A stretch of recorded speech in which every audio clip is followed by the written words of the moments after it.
Bismillahirrahmanirrahim. Ana shu yoshligimdan mana odamlar nima qilar, namoz o'qidilar. Bashi yuzlarga kirganlarda ham 5 mahal namoz o'qib, roza tutardilar. Har doim shunaqa roza tutganlarda, endi yoshi o'tib qoldi. Yo'q, roza namoz o'qish kerak. Men chaqaloq paytimda rasm bordi. Men chaqaloqman mana shunday. Mana shu hozir soqolim bor, xuddi shunaqa soqolda odamni o'shab turgan. Musulmon bandasi anaqa chiqqandan keyin soqol bo'lish kerak derdilar. Oq soqol. Endi hayotda bu. Mana odamlar mana 33-yilda kelganlar Toshkentga. Men o'zi Toshkentda tug'ilib o'sdim. Eski shaharda men nima qilaman-da, mana shu eski mahallamiz buzilib ketdi.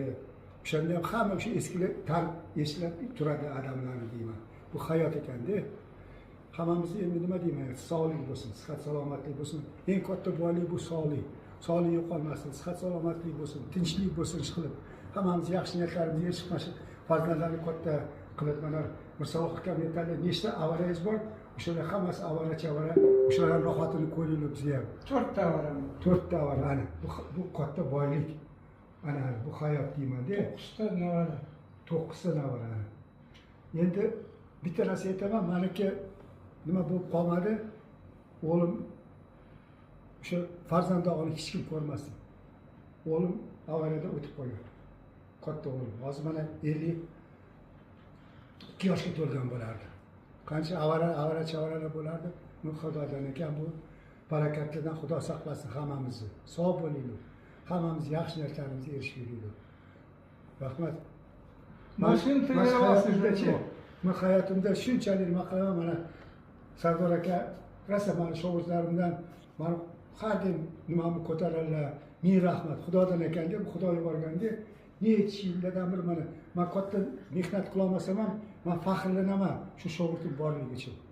Endi sport bilan shug'ullanganda hammasi olimpiya chempioni, jahon chempioni bo'la olmaydi. O'sha uchun eng kerakli bu sog'liq uchun qatnashish kerak. O'shandan keyin kimdir omadi bo'lsa, Xudodan bo'lsa, bular jahon bo'ladi, boshqa bo'ladi. Yaxshi inson bo'lib, o'qimishli bo'lib, yaxshi inson bo'linglar. Mana shuncha faxrlanaman. Sardor akamizlar mana bizning sportimizga hammasi yordam berib, boks ham mana rosa ko'tarildi. Bu bitta trenerlardan emas, boshqa nima, bu kollektiv. Mana shu O'zbekiston Federatsiya boksi nimasi rahbarlar hammasi birga ishlab, mana qanaqa oxirgi natija bo'ldi. Bu hech qanaqa davlatda bo'lmagan. 7 ta bazm bo'lsa, 5 ta olimpiyskiy chempion. Xudo xolasa mana yoshlarimiz ham boryapti, musobaqalar yutyapti, nima qilyapti. Men faxrlanaman sportda shu. Mana endi bular hammasi bitta inson qilolmaydi, bu kollektiv. O'shalar